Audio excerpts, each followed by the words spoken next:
क्या करे क्या ना करे ये कैसी मुश्किल है, कोई तो बता दे इसका हल ओ मेरे भाई। तो जब हम वेब डेवलपमेंट सीखने की सोचते हैं तो परेशान हो जाते हैं कि क्या रोड मैप फॉलो करे, क्या नहीं करे, क्या सीखे नहीं सीखे, है ना। वो एक गाना ना कि आइसक्रीम बोले मैं अच्छा हूँ, चॉकलेट बोले मैं अच्छा हूँ, तो सबने सोचा मैं बच्चा हूँ। शायद आप लोग के जनरेशन में ये गाना नहीं होगा, पर ये प्रॉब्लम बहुत जेन्युइन है कि हम क्या पढ़े, क्या सीखे, कितना सीखे, क्या समझे। तो आज उस पर बात करते हैं कि अगर हम वेब डेवलपमेंट जर्नी शुरू कर रहे हैं या इस जर्नी में आगे ही बढ़ चुके हैं तो क्या क्या कितना कितना सीखना चाहिए उसको समझते हैं। तो सबसे पहले आपने अगर वेब डेवलपमेंट सीखने के लिए अपने सर पे वो बांध लिया है तो सबसे पहले जो चीज आपको सीखनी है वो है HTML। और यहाँ ऑप्शन भी है, अगर आपको HTML बहुत ही बोरिंग लगता है और उससे शुरू करना नहीं चाहते हैं तो सबसे पहले चीज जो आपको सीखनी चाहिए वो है प्रोग्रामिंग। तो आप पहले प्रोग्रामिंग सीख लो। अब प्रोग्रामिंग में आप बोलोगे कि भैया कौन सा लैंग्वेज, तो यार देखो वेब डेवलपमेंट का तो एक ही लैंग्वेज है, जावास्क्रिप्ट जावास्क्रिप्ट जावास्क्रिप्ट, है कि नहीं। जैसे वो एंटरटेनमेंट है ना, वैसे ही यहाँ पे जावास्क्रिप्ट जावास्क्रिप्ट जावास्क्रिप्ट और कुछ है नहीं। तो जावास्क्रिप्ट सीख लो, थोड़ी प्रोग्रामिंग सीख लो, क्योंकि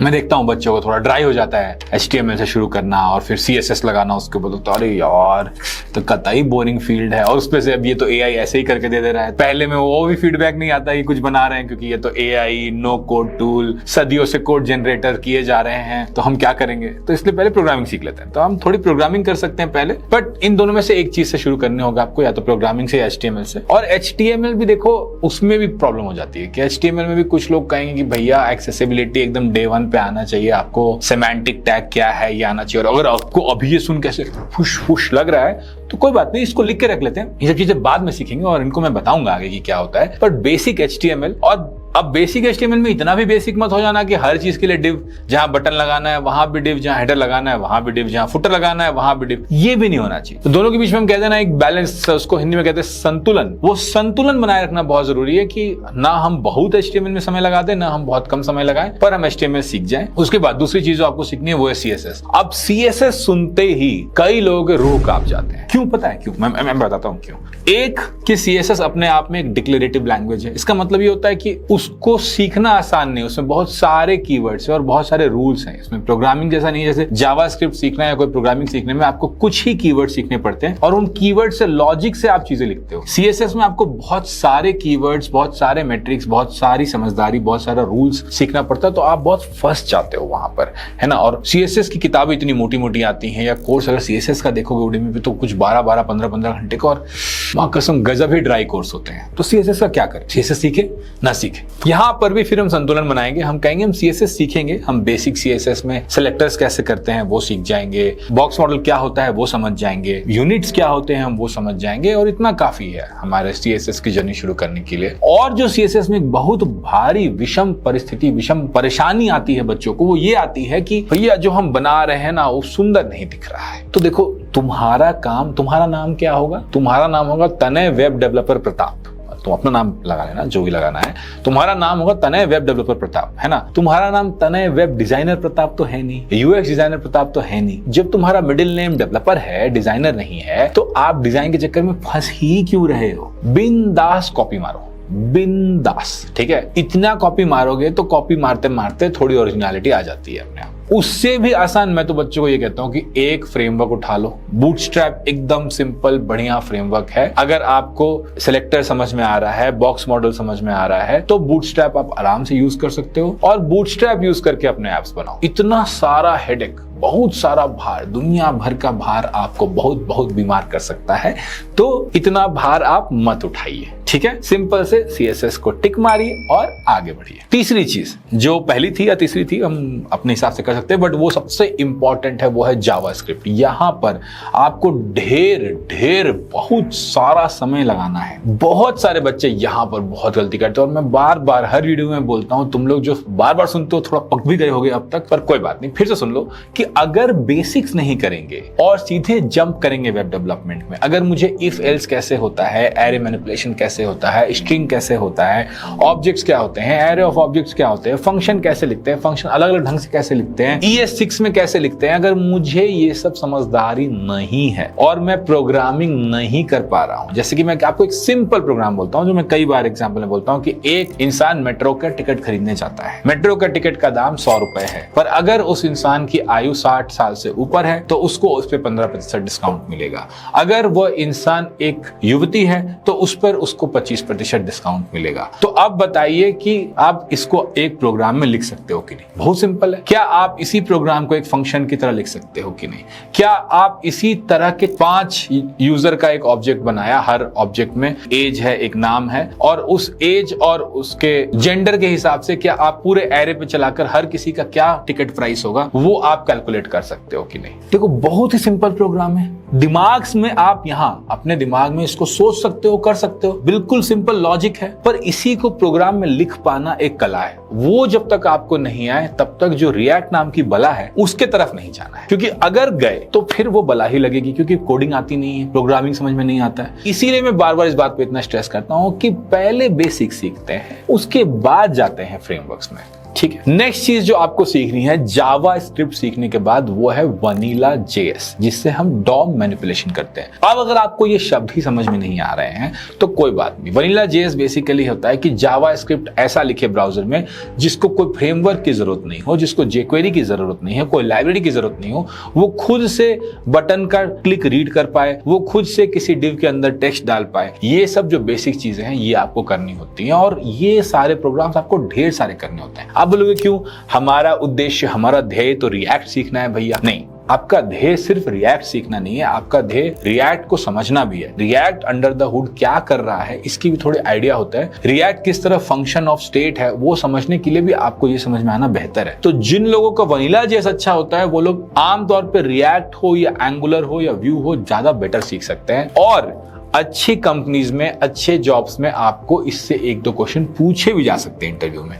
तो सीख लेने में कोई बुराई नहीं है। बेसिक स्ट्रांग होगा और इसके ऊपर जब अच्छा नींव बनेगी तो उसके ऊपर जो आप रिएक्ट की इमारत खड़ी करोगे वो इमारत भी बहुत अच्छी होगी। तो इसमें भी बहुत सारा समय लगाना चाहिए, और खूब सारे छोटे बड़े एप्स आपको इसमें लिख के डेटा कैसे मैनिपुलेट करना है, डेटा कैसे डिस्प्ले करना है, इनपुट कैसे लेना है, आउटपुट कैसे दिखाना है, ये सब आपको कर लेना चाहिए। इससे आपका जावा और ब्राउजर पे हाथ खुल जाता है। तो बहुत इंपॉर्टेंट चीज है ये। इसके पहले कि हम आगे बढ़े, 2 चीज करते हैं छोटी छोटी। पहली चीज तो तुम लाइक कर दो, वीडियो देखते हो लाइक नहीं करते हो बहुत बुरा लगता है, सब्सक्राइब कर दो। दूसरी चीज जो इंपॉर्टेंट है कि ये सब जो लिख रहे हो तो इनको सिर्फ पढ़ना मत, इनको करना। बार बार कह रहा हूं, बना कर देखना है, करके सीखना है।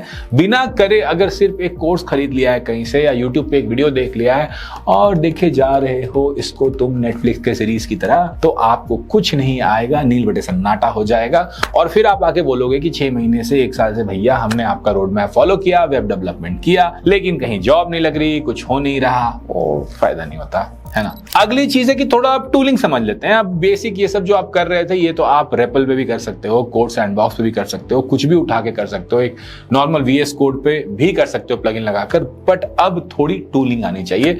तो क्या नेक्स्ट, व्हाट इज नेक्स्ट? तो नेक्स्ट इज नो, वो वाला नेक्स्ट नहीं, ये वाला नेक्स्ट, अगला नेक्स्ट, अगला वाला नेक्स्ट, ये है कि गिट सीख लेना चाहिए आपको। अब देखो होता क्या है कि हम लोग बड़े लोग हैं, हम बड़े डेवलपर्स, तो हम बड़े बड़े डेवलपर्स को फॉलो करते हैं, और बड़े बड़े डेवलपर्स कहते हैं कि अच्छा डेवलपर वही होता है जिसको गिट तो बहुत आता हो, उसको गिट में सब कुछ समझ में आता हो, वो गिट कैसे काम करता है, ब्रांचिंग कैसे होती है, मर्जिंग कैसे होती है, बेसिंग और रीबेसिंग कैसे होती है, सब आपको समझ में आता हो। तो नहीं भैया, ये सब समझने की जरूरत नहीं है। बहुत बेसिक 2-4 चीजें समझ लो। PR कैसे रेज करते हैं, ठीक है, कमिट कैसे करते हैं, अगर कमिट को रोल बैक करना पड़ गया तो कैसे करते हैं, बहुत बेसिक चीज। ब्रांच क्या होता है, मर्ज क्या होता है, बस इतना बहुत है, और उसको यूज करने लगो। वो इंपॉर्टेंट है कि कोड में हर दिन का अपना कोड कमिट करो, ब्रांच अलग बना के एक नया फीचर बनाओ। जब करने लगो तो आ जाएगा, पर गिट पर भी बहुत सारा समय व्यर्थ नहीं गवाना है। तो इसलिए मैंने जब गिट के लिए YouTube ट्यूटोरियल बनाया था तो मैं तो एकदम सिंपल ही रखा था कि भैया गिट डेस्कटॉप यूज कर लो। ना तुम्हें CLI भी सीखने की जरूरत नहीं है। क्यों सीखना है अभी? ये सब तो आदमी कोडिंग करते करते सीख जाता है। हम क्या करते हैं, हम कोडिंग का रास्ता चलने के पहले ही उस अपने ऊपर 50 kg भार के, हमें गिट भी सीखना है, हमें VS कोड के सारे शॉर्टकट भी आने चाहिए, हमारा टर्मिनल भी बहुत अच्छा होना चाहिए। इतना भार डाल देते हैं कि जो एक्चुअल कोडिंग है, जो वो मैंने आपको कहा था कि डिस्काउंट कितना लगेगा मेट्रो के टिकट प्राइस पे, वो हमें आता जाता नहीं, वो हम टेपते हैं। और ये सब जो क्या कहते हैं फुक्कासी, अपने को चाहिए इज्जत, ये हम बहुत करते हैं। तो प्लीज ये चीज अवॉइड करें और इस रास्ते पे चले। तो जब हम टूलिंग में आगे बढ़ते हैं, नेक्स्ट चीज जो हमें सीखनी चाहिए वो है ब्राउजर डेव टूल। ये भी बहुत इंपॉर्टेंट है, क्योंकि अब जब आप थोड़ा मोड़ा कोड करने लगे हो, Vanilla.js ऐप्स बनाने लगे हो, तो कुछ ना कुछ गलतियां होंगी। तो मुझे कंसोल रीड करने आना चाहिए, मुझे एलिमेंट समझ में आना चाहिए, मुझे सोर्स कोड कैसे डिबग करना है ये समझ में आना चाहिए। इतना भी काफी है, बहुत, इससे ज्यादा भी बहुत नहीं चाहिए। ये आपको आना चाहिए। इन चीजों को कैसे यूज करना है, इन चीजों से कैसे डिबग करना है, कैसे प्रोग्राम को स्टेपर से रन करना है, ये सब चीजें अगर आप सीख जाओगे तो अब जब आगे आप जर्नी में और चीजें बनाओगे और जगह अटकोगे, इन टूल्स को यूज करके आप अपने आप को डिबग कर सकते हो, अनस्टक कर सकते हो। तो अधिकतर बच्चों को ये जो नहीं आता है तो वो फंस जाते हैं वहां पे। किट भी एक ऐसा ही टूल है कि आप पीछे जा सकते हो। अच्छा, ये जो मैंने घटिया सा कोड लिख दिया है जिससे सब कुछ बर्बाद हो गया है, तो मैं अपने पिछले कमिट पे जाके देख सकता हूं कि मैंने क्या चेंजेस किए हैं। और ये जो दूसरा टूल जिसके लिए मैं कह रहा हूं, इससे भी आपको वो फायदे होंगे। नेटवर्क में आप देख सकते हो, कई बार होता है, अरे भैया मैं API कॉल कर रहा हूं बट डेटा नहीं दिख रहा है। अरे तो नेटवर्क टैब पे जाके देखो कि API से डेटा आ रहा है कि नहीं आ रहा है। डेटा आ रहा है तो क्या आ रहा है, तुम उसको क्या रीड कर रहे हो। बहुत बेसिक चीजें हैं, पर ये समझ जाना, ये आ जाना आपके लिए बहुत ज्यादा इंपॉर्टेंट है। तो ये दोनों टूलिंग आप कर लो। इतना करने के बाद अब आपने टूलिंग कर ली है तो आप एक और छोटी सी चीज सीख लीजिए। छोटी सी बोल रहा हूं, उसको कहते हैं रिस्पॉन्सिव डिजाइन। मैंने डिजाइन बोला तो आपके दिमाग में बम फटा कि ओ माय गॉड, अब फिग्मा सीखना पड़ेगा, अब मुझे कलर समझने पड़ेंगे, अब मुझे टाइपोग्राफी समझनी पड़ेगी। Oh no no no no, oh no no, ये तो बहुत डरने की बात है। नहीं भैया, बोलने के तरीका है रिस्पॉन्सिव डिजाइन। बट सीखना बस ये है कि अगर मैं एक वेब ऐप बनाता हूं, अगर मैं एक वेबसाइट बनाता हूं, तो वो लैपटॉप पे कैसा दिखेगा, टैब पे कैसा दिखेगा, फोन पे कैसा दिखेगा, इसको मैं CSS के थ्रू कंट्रोल कर सकूं। ये समझ आपको आ जानी चाहिए। मीडिया क्वेरी को कैसे यूज करते हैं ये समझ में आ जाना चाहिए। और आप इसको बूटस्ट्रैप से भी अगर कर पा रहे हो अपने ऐप में तो अभी के लिए बहुत है। इस अगेन हमें बहुत सारा सब कुछ नहीं सीखना है, हमें थोड़ा थोड़ा सब कुछ सीख के एक दूसरे के ऊपर ऐसे स्टैक बनाते जाना है कि मैं ये भी कर पा रहा हूं। तो अभी तक आपने Vanilla.js ऐप बनाए थे, वो आप डेस्कटॉप पे बना रहे होगे, ठीक है। अब आप उसको डेस्कटॉप से छोटे स्क्रीन यानी टैब के लिए और फोन के लिए भी आप उसको मोबाइल फ्रेंडली बना सकते हो। क्योंकि आजकल जो ऐप होते हैं वो जरूरी नहीं जो आपको आपका ऐप देख रहा है वो लैपटॉप पर ही देख रहा है, उसका वो फोन पे भी देख रहा है और वो देखना भी चाह रहा है कि आपने इस छोटी सी चीज का ध्यान रखा है कि नहीं। छोटी ही है, उतना ही सीखना है। लेकिन अगर अभी से डाल दोगे रिस्पॉन्सिव डिजाइन अपने दिमाग में, तो जो भी एप्स बनाओगे, जो भी प्रोजेक्ट्स बनाओगे, जो भी सीखोगे, उसमें इन चीजों का ध्यान शुरू से रखोगे। क्योंकि मैंने देखा है, मैंने तो इतने सालों से बच्चों को पढ़ा रहा हूं ना, तो लास्ट ईयर ये हुआ था, रिस्पॉन्सिव डिजाइन ने थोड़ा सा लेट इन्फोर्स किया था बच्चों के लिए, तो उनको लास्ट में बहुत दिक्कत हो रही थी कि अरे भैया पूरा ऐप बना लिया है, अब रिस्पॉन्सिव आप डालने बोल रहे हो, बहुत मुश्किल है। इसलिए मैंने रिस्पॉन्सिव डिजाइन को इस साल सिलेबस में ऊपर ले आया कि भैया पहले ही सीख लो, इतनी सा चीज है, और उसके बाद सब जगह लगाते जाना, ताकि लास्ट में तुम इतना रो मत कि अरे प्रोजेक्ट तो हो गया बट रिस्पॉन्सिव नहीं हो रहा है। पहले कर लेते हैं इसको इस बार, ठीक है। तो रिस्पॉन्सिव हमने सीख लिया, तो अब हम वापस आते हैं प्रोग्रामिंग की दुनिया में। और मैंने जानबूझकर ये ऐसा बनाया है, क्योंकि ऐसे ही बच्चों को हम पढ़ाते भी हैं, ऐसा जानबूझ के बनाया है कि थोड़ा आप प्रोग्रामिंग करो, फिर थोड़ा नॉन प्रोग्रामिंग में जाओ, फिर थोड़ा प्रोग्रामिंग करो, फिर थोड़ा नॉन प्रोग्रामिंग में जाओ, ताकि आपकी प्रोग्रामिंग की हैबिट भी ना छूट जाए और दूसरा आपको ऐसा भी ना हो कि प्रोग्रामिंग से फटीग आ जाए। क्योंकि वेब डेवलपमेंट की जर्नी में आपको टूलिंग भी सीखनी है, आपको HTML CSS भी सीखना है, आपको बहुत सारी चीजें समझनी भी है, और आपको बहुत सारा जावास्क्रिप्ट का कोड भी लिखना है। तो सबके बीच में एक बैलेंस बनता रहे, कोई कुछ भूले नहीं, इसलिए इस तरह से मैंने इसको स्ट्रक्चर किया है। तो अगली चीज क्या है? अगली चीज है, मतलब अगली मतलब ब्यूटीफुल सुंदर वाला अगली नहीं, नेक्स्ट। और नेक्स्ट मतलब वो वाला नेक्स्ट नहीं, नेक्स्ट मतलब अगली वाला नेक्स्ट। बहुत कंफ्यूजन है यार ये तो। देखो, ऐसे घटिया जोक्स अगर आपको सुनने अच्छे लगते हैं तो प्लीज सब्सक्राइब करना मत भूलिएगा, क्योंकि ऐसे घटिया जोक्स तो हम बहुत मारते हैं, ठीक है। हमारा डैड बॉर्ड नहीं, लेकिन डैड जोक्स बहुत सारे हैं, ठीक है। तो वापस आते हैं कि अगली चीज क्या है। अगली चीज है फंक्शनल प्रोग्रामिंग इन जावास्क्रिप्ट। देखो, रिएक्ट सीखना है या कुछ भी सीखना है आज के टाइम पे, FP बहुत इंपॉर्टेंट है। FP के साथ प्रॉब्लम क्या होता है कि अगर हम FP सीखने जाते हैं तो हम उसी के मोनाड के चक्कर में फंस जाते हैं, जिसके चक्कर में हमें फंसना नहीं है। और अगर हम FP सीखने नहीं जाते हैं तो जब हम पहले पहली बार मैप, रिड्यूस या रिएक्ट के कंपोनेंट्स देखते हैं तो हमें बहुत कुछ समझ में नहीं आता। हमें लगता है कि हायर ऑर्डर कंपोनेंट एक बहुत ही विशेष प्रकार का कंपोनेंट है, जबकि ऐसे है नहीं। अगर हम फंक्शनल प्रोग्रामिंग को थोड़ा समझे और उसके थोड़े क्वेश्चंस बना ले, हम समझे कि प्योर फंक्शन क्या होता है, इम्प्योर फंक्शन क्या होता है, हम समझे कि हायर ऑर्डर फंक्शन क्या होता है, हम एरे के जो ये फंक्शंस हैं, मैप, जो प्योर फंक्शंस हैं, मैप, रिड्यूस, फिल्टर, फाइंड, और जो इस तरह के एरे मैनिपुलेशन फंक्शंस हैं, कॉनकैट वगैरह, अगर हम उनको अच्छे से समझ पाए कि हम फ्रेश एरे कैसे देते हैं, डॉट डॉट डॉट क्या होता है, 3 डॉट से स्प्रेड कैसे होता है, नया ऑब्जेक्ट डॉट असाइन क्या होता है, अगर हम इन चीजों को समझ पाए, आई नो बहुत सारी चीजें मैंने बोल दी, आई नो,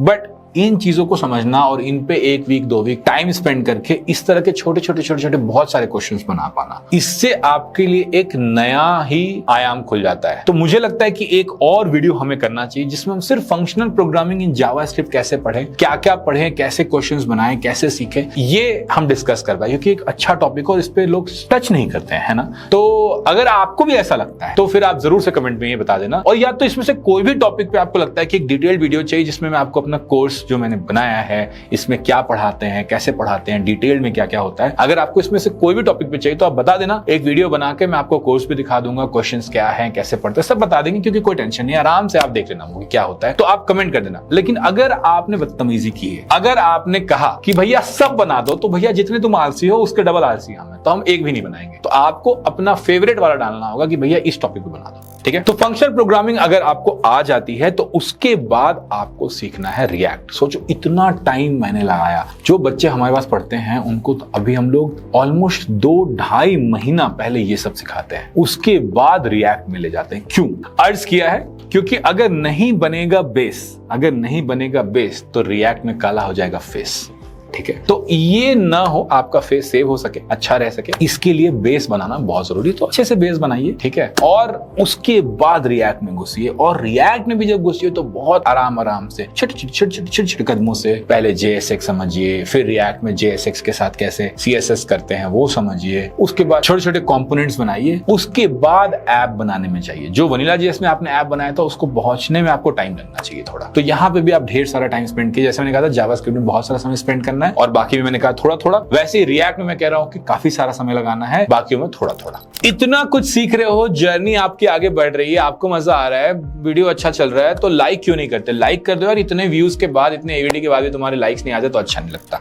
नेक्स्ट टॉपिक है स्पा। तो स्पा मतलब वो जो हम मसाज कराते हैं वो वाला नहीं, ये है SPA, मतलब सिंगल पेज एप्लीकेशन। अब सिंगल वर्ड सोचकर आप अपने फॉरएवर अलोन लाइफ को लेकर सैड मत हो जाइएगा, आगे बढ़ते हैं। तो सिंगल पेज एप्लीकेशन का मतलब क्या होता है ये आपको समझना चाहिए, और single page application server rendered application से कैसे डिफरेंट होता है, पहले के ऐप कैसे होते थे, अभी के कैसे, ये भी आपको थोड़ा समझना चाहिए। ये फंडामेंटल अंडरस्टैंडिंग है, इस पे आप थोड़ा टाइम स्पेंड कीजिए। यहां पर आप ये भी समझिए कि SPA जो है वो कैसे काम करता है, क्लाइंट साइड राउटिंग क्या होता है, और क्लाइंट साइड राउटर कैसे काम करता है, उसमें पैरामीटराइज्ड राउटिंग कैसे करते हैं, ये सब में अच्छा टाइम लगता है। क्योंकि देखिए, आप आज के टाइम पे जो भी ऐप यूज कर रहे हो ना, उस ऐप में क्लाइंट साइड राउटिंग हो रही है, और आप जो ऐप बनाना चाहते हो उसमें भी क्लाइंट साइड राउटिंग हो रही है। ये सब वर्ड्स हम नहीं समझते हैं, इनके पीछे की चीज हम नहीं समझते हैं। हम क्या करते हैं, रिएक्ट राउटर उठाते हैं और चेप देते हैं, which is okay, but React router चेपने समय आपको ये पता होना चाहिए कि जो आप लगा रहे हो ये सिंगल पेज एप्लीकेशन है, ठीक है।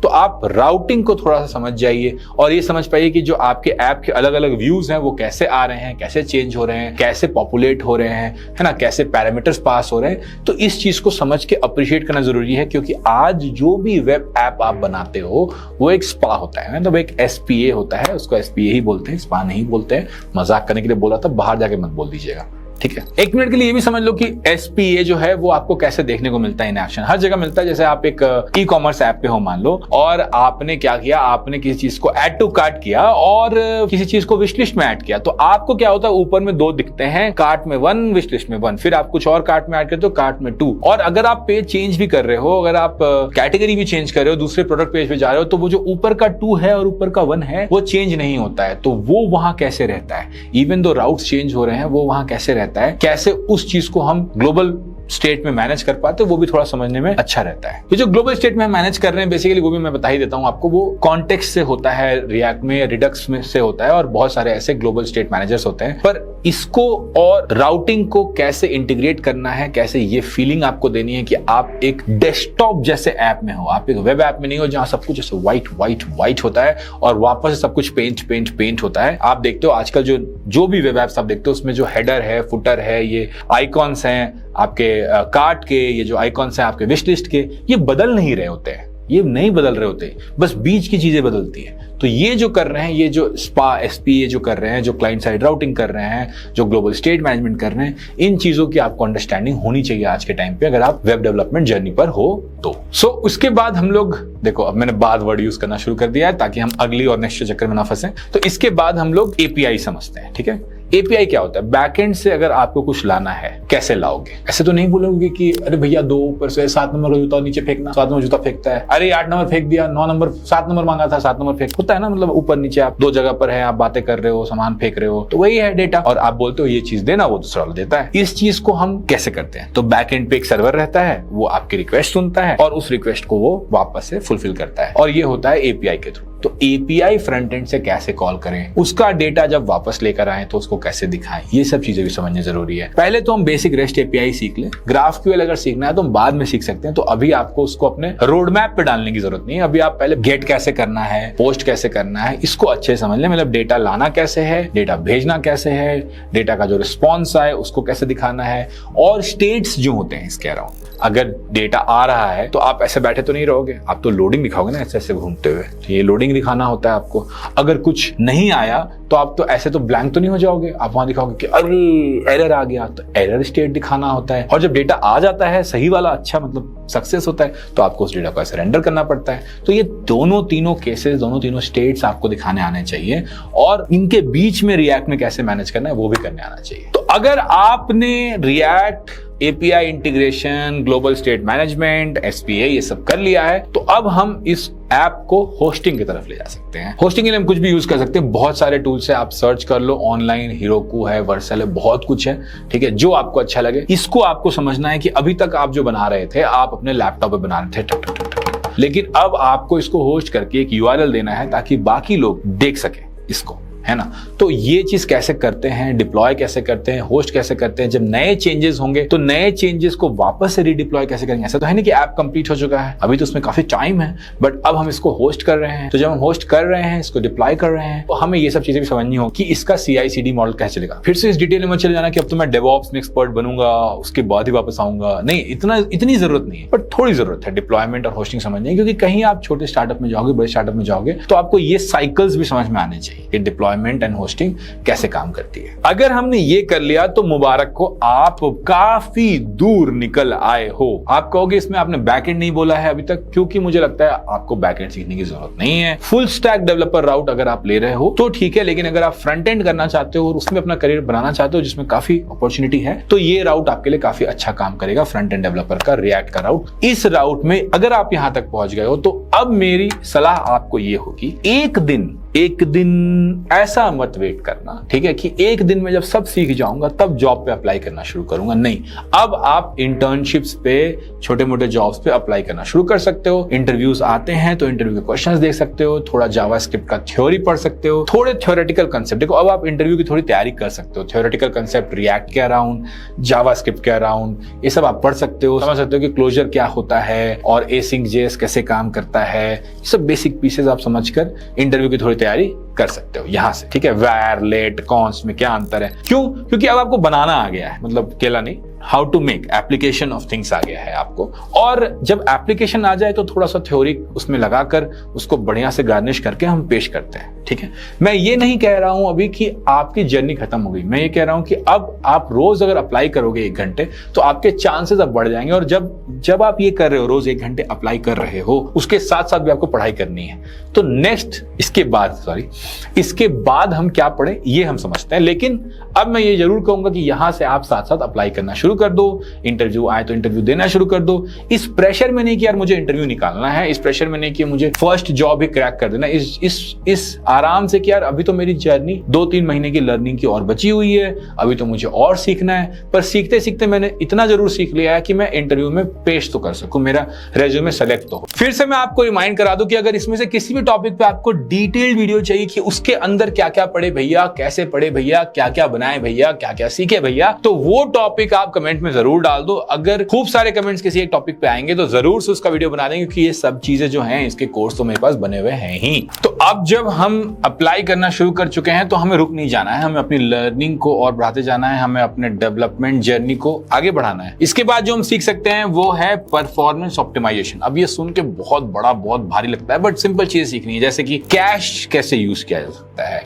जैसे कि नेटवर्क कॉस्ट को कितना टाइम लग रहा है, जैसे कि लाइट हाउस कैसे यूज कर सकते हैं, जैसे कि आप जो आपने कोड डिप्लॉय किया है तो क्या आपने मिनिफाइड कोड डिप्लॉय किया है, मिनिफाइड कोड डिप्लॉय करके क्या फायदा होता है, क्या हम ये समझते हैं। तो ये जो बेसिक चीजें होती हैं परफॉर्मेंस ऑप्टिमाइजेशन की, ये आपको समझ में आता है तो आप थोड़े और बेहतर डेवलपर बनते हो। क्योंकि देखो आप कोड कर पा रहे हो, आप एपीआई बना पा रहे हो, आप स्टेट मैनेज कर पा रहे हो, तो मतलब कोडिंग तो आपको आता है, बट अब क्या कोडिंग के आसपास की जो चीजें हैं, जो इन्वायरमेंट है, उसको भी आप समझ पा रहे हो कि नहीं, ये चीज ये दिखाती है। इसी में एक और चीज है जो हम सीख सकते हैं, वो है क्रॉस ब्राउजर कंपैटिबिलिटी। इसका क्या मतलब होता है, देखो हर ब्राउजर में हर एपीआई हमेशा काम नहीं करता है। आजकल ये परेशानी थोड़ी कम होती है टू बी ऑनेस्ट, क्योंकि जो आपका बंडलर है, जो आपका बैबल है, वो ये सब परेशानियां आपके लिए ले रहा है, बहुत अच्छी बात है। पर क्या आप समझते हो कि परेशानी क्या है, क्या आप जानते हो कि पॉलीफिल क्या है? अगेन ये सब ना 1-2 दिन आप पढ़ लो, समझ लो, थोड़े पॉलीफिल्स लिख लो, खुद से मैप रिड्यूस इनके पॉलीफिल्स लिख लो, आपका हाथ साफ हो जाता है। और कई बार मैंने देखा है बच्चों को इंटरव्यू में ये क्वेश्चन पूछा जाता है, पहले ये क्वेश्चन 1-2 ईयर एक्सपीरियंस के बाद पूछते थे लोगों से, पर आजकल क्योंकि बार थोड़ा और हाई हो गया है तो पहले ही पूछ लेते हैं कि अच्छा एक मैप का, एक फिल्टर का या रिड्यूस का, किसी का पॉलीफिल लिख लो और पॉलीफिल क्या होता है ये समझा दो। तो ये छोटी छोटी चीजें ये सब समझ लेनी चाहिए।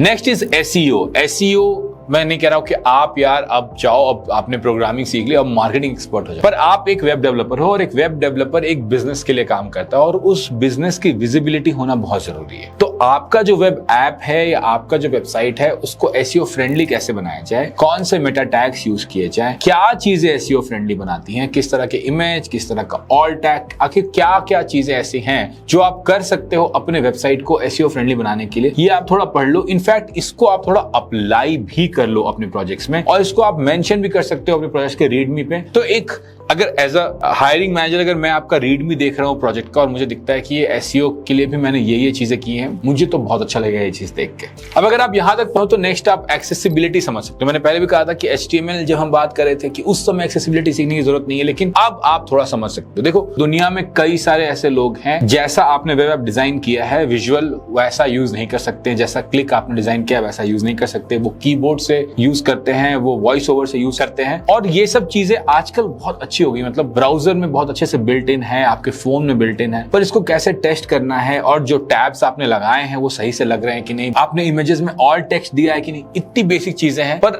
होता क्या है कि अगर आप इस पे 4-5 दिन लगा लो, अपने ऐप को थोड़ा और एक्सेसिबल बना दो, इस चीज को आप अपने किसी ब्लॉग में लिख दो, अपने रीडमी में लिख दो कि देखो मैंने ये सब भी चीजें की हैं। इंटरव्यू में जब कोई आपसे पूछे कि अच्छा ई कॉमर्स ऐप तो सबको ही बनाता है बाबू, तुमने क्या एक्स्ट्रा किया, और वहां पर आप ये बात बोलो कि देखो मैंने एसईओ भी किया है, मैंने एक्सेसिबिलिटी भी लगाया है उसमें, मुझे ये सब चीजें समझ में आती हैं, तो बहुत आपकी वैल्यू बढ़ जाती है वहां पे। इसलिए मैंने कहा कि आप अप्लाई करते रहो, because that itself is good enough. Apply करने की जरूरी नहीं कि आपको सब कुछ सीखना जरूरी है, पर अब उसके बाद अपना पॉलिश थोड़ा और बढ़ाते रहना होगा आपको। आगे बढ़ते हुए एक चीज और आती है कि वेब सिक्योरिटी और ऑथेंटिकेशन को हम समझे। बहुत सारे बच्चों से बात करता हूं मैं और बहुत जूनियर्स भी जो थे माइक्रोसॉफ्ट में और बाकी जगह, उनको ऑथेंटिकेशन कैसे काम करता है, वेब सिक्योरिटी कैसे काम करती है, HTTPS क्यों जरूरी है, ये चीजें समझ में नहीं आती। और मुझे लगता है काफी इंटरेस्टिंग टॉपिक है। मैं नहीं कहता कि प्रोग्रामिंग के पहले ये सब समझो, पहले सारा थ्योरी रट जाओ, नहीं, लेकिन अब यहां पर आपको ये समझना कि इंजेक्शन अटैक्स क्या होते हैं, HTTPS क्यों जरूरी है, कैसे डिफेंड करते हैं,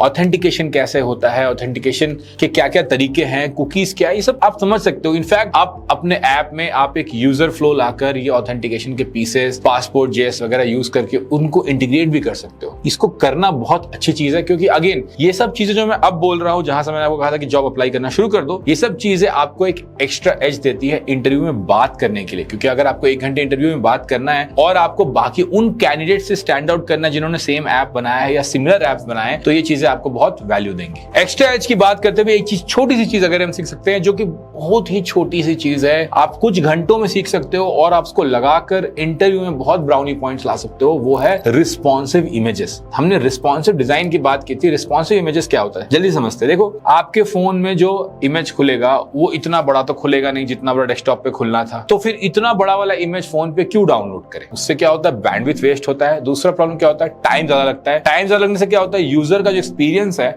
वो खराब होता है। तो रिस्पॉन्सिव इमेज ऐसा कहता है कि ऑल्ट सोर्सेज आप दे सकते हो, दूसरे सोर्सेज, ऑल्टरनेट सोर्सेज दे सकते हो। तो उसमें आप बोल सकते हो कि अगर डिवाइस का विड्थ या डिवाइस का लेंथ इतना छोटा है या इतना छोटा, उसके लिए आप अलग अलग इमेज डाउनलोड करो। Again these are the things which will give you edge. ये समझने में, करने में, एक बार जब आप प्रोग्रामिंग आ जाती है, वेब डेवलपमेंट समझ में आ जाता है, तो बहुत टाइम नहीं लगता है। लेकिन बहुत सारे बच्चों को ये पता ही नहीं रहता है कि ये चीजें करनी चाहिए हमें, और ये चीजों पर हम इंटरव्यू में काफी सारा वक्त खींच सकते हैं, ये समझा कर कि देखिए मैं वहां नहीं रुका, मुझे परफॉर्मेंस समझ में आया, मुझे लाइट हाउस यूज करना आया, मुझे उसके बाद एक्सेसिबिलिटी समझ में आई, और मुझे ये भी समझ में आ रहा है कि इन चीजों को मैं कैसे ऑल्ट इमेज के थ्रू और बेहतर कर सकता हूं। आगे बढ़ते हुए लास्ट टेक्निकल टॉपिक जो आप पढ़ सकते हैं वो है एनालिटिक्स। देखो, एनालिटिक्स का मतलब सिर्फ ये नहीं होता कितने लोग हमारे ऐप पे आए। कोई भी अच्छा ऐप जो होता है वो एक एक क्लिक का, एक एक एक्शन का हिसाब रखता है, और उसके लिए वो यूजर इवेंट फायर करता है, जो आपको हर एनालिटिक टूल में, जो भी आप ओपन सोर्स एनालिटिक्स टूल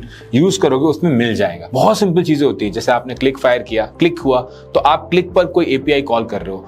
अगर आप एपीआई कॉल कर रहे हो तो आप उस एपीआई कॉल के पहले इस इवेंट को फायर कर सकते हो, और वो आपको डैशबोर्ड पे दिखेगा यूजर की जर्नी कैसी रही, वो किस पेज पे गया, उसने क्या क्लिक किया, डेटा आने में कितना टाइम लगा। और एक प्रोडक्शन ग्रेड ऐप में ये बात आप समझो कि अगर आप किसी भी कंपनी में काम करते हो, कोई छोटा छोटा स्टार्टअप भी होता है उसमें काम करते हो, तो वहां पे ये चीजें जरूर यूज की जाती है, क्योंकि जो भी आपके यूजर की जर्नी देख रहा है कि अच्छा वो कौन से पेज पे जा रहा है, क्या कर रहा है, नहीं कर रहा है, कितना टाइम किस पे स्पेंड कर रहा है, किस तरह का ब्राउजर लोड हो रहा है, हर कुछ देखना चाहता है। हर कुछ, हर डेटा जो है पीएम के लिए, आपके सीईओ के लिए, आपके फाउंडर के लिए बहुत इंपॉर्टेंट होता है। और ये लगाने का काम, ये स्क्रू टाइट करने का काम करता कौन है? ये करता है डेवलपर, यानी आप। तो अगर आप इसको भी पहले से थोड़ा जानते हो, डाल सकते हो, तो ये भी एक बहुत मजेदार बात हो जाएगी आपके लिए। लास्ट 2 चीजें जो मैं कहूंगा वो टेक्निकल टॉपिक्स नहीं है। इसमें एक चीज ये जो आपको करनी है वो है कंटिन्यूअस लर्निंग। हमेशा कुछ सीखते रहिए। अधिकतर बार मैं ये देखता हूं कि जो लोग जॉब सर्च कर रहे होते हैं वो एक गलती कर बैठ, 2-3 गलतियां करते हैं, जल्दी से डिस्कस कर लेते हैं। वो एक गलती ये करते हैं कि वो कोड करना, बनाना, नई चीजें सीखना छोड़ देते हैं। या दूसरी गलती वो ये करते हैं कि उन्हें लगता है कि यार वेब डेवलपमेंट कर रहा था, इसमें मुझे जॉब नहीं लग रही, मैं ट्राई मार रहा हूं, मैं अप्लाई कर रहा हूं। एक तो अप्लाई बहुत कम करते हैं, अप्लाई कर रहा हूं नहीं हो रहा है, तो फिर वो कुछ और ही में शिफ्ट कर जाते हैं। वो बोलते हैं अब मैं गोलैंग सीखूंगा, अब मैं एंड्रॉइड सीखूंगा, ओ एआई, ओ बिटकॉइन, ओ भगवान, ओ जरा कुछ भी सीखने लगते हैं। तो वो चीज मत कीजिए। इसी फील्ड में बहुत सारी चीजें सीखने के लिए आगे, वो भी आप सीखते रहिए। अपने रिज्यूमे को, अपने प्रोजेक्ट्स को, अपने वर्क को, अपने नॉलेज को और इनहैंस करते रहिए, और फिर ट्राई करते रहिए जॉब के लिए, ठीक है। और अगर इतना आपको आ ही गया है, इतना कुछ सब कुछ आप कर ही पा रहे हो, दिखा पा रहे हो, तो जॉब मिलना इतना मुश्किल नहीं है। मेरा एक स्टार्टअप है rocket.career, वहां पर हम बच्चों को जॉब दिलाते हैं। मैं लिंक डिस्क्रिप्शन में डाल दूंगा, आप क्लिक कर लो, आप चले जाओ वहां पर, आप अप्लाई कर लो। जिन बच्चों को इतना आता है और जो एक गिवन टाइम के अंदर ये चीजें कर पाते हैं, उन बच्चों के लिए हमेशा जॉब्स रहती है, हम हमेशा उन्हें प्लेस कर पाते हैं। So that is never an issue. तो ये टेंशन मत लेना कि अरे इतना पढ़ लेंगे और तने भैया कह रहे तभी भी जॉब लगेगा, नहीं, ऐसा नहीं होता है। बट चलो, आप रॉकेट के थ्रू अगर नहीं जा रहे हो, आप अपने से कर रहे हो, तो भी एकदम से स्ट्रीम मत चेंज कर लेना इतनी मेहनत करके। लास्ट चीज, अगेन नॉन टेक्निकल चीज है बट इंपॉर्टेंट है, वो है कोलैबोरेशन। तो फिर आपको लोगों के साथ कैसे काम करते हैं टीम में, ये भी सीखने का बहुत फायदा होता है। इसके तरीके क्या है, आपने कोई ग्रुप प्रोजेक्ट बनाया, आप किसी से मिले ऑनलाइन, आपने कहा चलो साथ में एक प्रोजेक्ट बनाते हैं, मैं फ्रंट एंड बनाऊंगा, तुम बैक एंड बनाओ, या हम दोनों फ्रंट एंड बनाएंगे, मैं स्क्रीन्स बनाऊंगा, तुम वो स्क्रीन्स बनाओ। कुछ भी एक प्रोजेक्ट बना सकते हैं, क्योंकि उससे आप गिटहब पे पीआर डाल के, किसी का पीआर रिव्यू करके, साथ में काम करके, डिजाइन डॉक लिख के बहुत कुछ सीख सकते हैं। दूसरा तरीका वही है हैकाथॉन, जो बहुत फेमस तरीका है, हैकाथॉन कर सकते हैं। तीसरा मैं तो कहता हूं अनपेड इंटर्नशिप भी बहुत अच्छा तरीका है। अगर आपको लोगों के साथ काम करने मिल रहा है, 2 महीने, 3 महीने, 6 महीने, अनपेड हो, कम पैसे के हो, फर्क नहीं पड़ता, क्योंकि इन चीजों से आपका रेज्यूमे बहुत हैवी हो जाता है। वो दिखाता है कि अरे इसे सिंगुलर मतलब अकेले तो काम करने आता ही आता है, टीम में ग्रुप के साथ भी काम करने आता है, कोलैबोरेशन भी करने आता है। बहुत छोटी छोटी चीजें होती है यार। स्लैक पे कैसे मैसेज करे, डिजाइन डॉक कैसे करे, पीआर कैसे करे, कैलेंडर कैसे करे, ईमेल कैसे लिखे, छुट्टियां कैसे डाले। बट इन चीजों में भी बहुत सारा टाइम जाता है और इसलिए लोग 1 ईयर एक्सपीरियंस लोगों को प्रीफर करते हैं, क्योंकि 1 ईयर एक्सपीरियंस जो बच्चे होते हैं उनका एक ये बड़ा प्लस पॉइंट होता है। ऐसा नहीं कि उनको कोडिंग बहुत आती है, बट उनको कोलैबोरेशन काफी आ चुका होता है एंड दे हैव प्रूव किया, देखो मैं इतना सीखा हूं तभी तो 1 साल यहां टिका हूं। तो आप भी ये चीज अपने लिए कर सकते हो। अगर आप जॉब सर्च की जर्नी में हो, आप कोलैबोरेशन वाले प्रोजेक्ट्स भी ऐड कर सकते हो और उनके बारे में बात करने की कुवत बना सकते हो, अगर आपने सही से उसको अच्छे से किया है तो। बहुत मजा आया। अगर इतना लंबा वीडियो आपने देखा है तो इसका मतलब आप बहुत कुछ सीख कर जा रहे हो। कांग्रेचुलेशंस। सब्सक्राइब करना मत भूलना, लाइक करना मत भूलना और जिन दोस्तों का तुम चाहते हो कि भला हो जाए जिंदगी में, उनके साथ शेयर करना भी मत भूलना।